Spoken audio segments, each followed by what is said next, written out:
people of East Cleveland, what is an enterprise zone and what do it do? Because all our problems are unemployment. 75% of our, if we was 75% employed, we wouldn't have the problems we had, because we'd be tax dollars to generate to the school system where they can have a football stadium. They can have, they don't even have a track for people like me. I charge every day. I have to go back to Keenon and charge every day. So, just Mr. Roberts, if you can explain briefly the idea of enterprise zone and maybe connect that to the school district in terms of if we have more businesses, if we have more economic activity, if we have more employed citizens, how would that affect the school district's finances?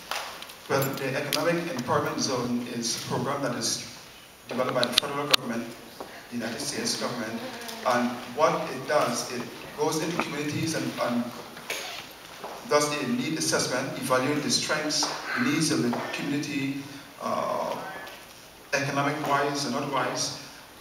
And once the community meet those criteria to receive funding, then the government goes in and put monies to help that city to rebuild. Again, I use Harlem. Harlem in New York, of course, benefit from the Economic Empowerment Zone under the leadership of Charlie Rangel. The first thing happened in Harlem is that it allowed Bill Clinton to move into Harlem, and it revitalized the community that just started. All right, thank you. Sorry to have to cut you off. So, can you introduce yourself? Ralph Moore.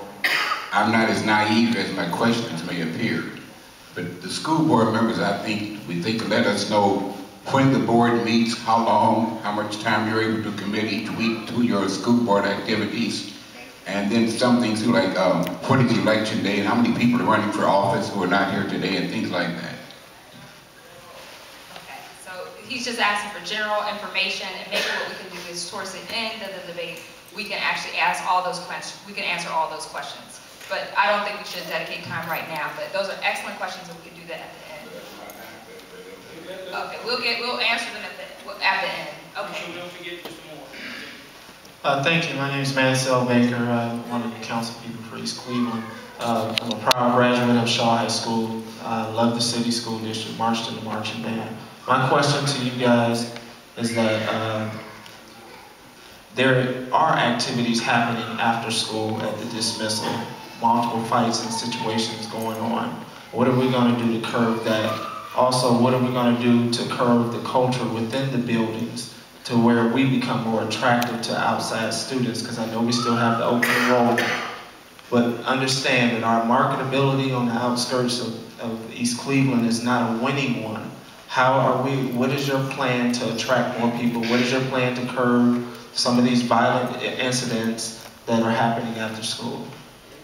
Okay, thank you. Just to reiterate, behavioral problems, including violent, and also thinking about how we can attract students to the district. 30 seconds. Well, the first thing, in order to stop the violence in the school, we have to up the education.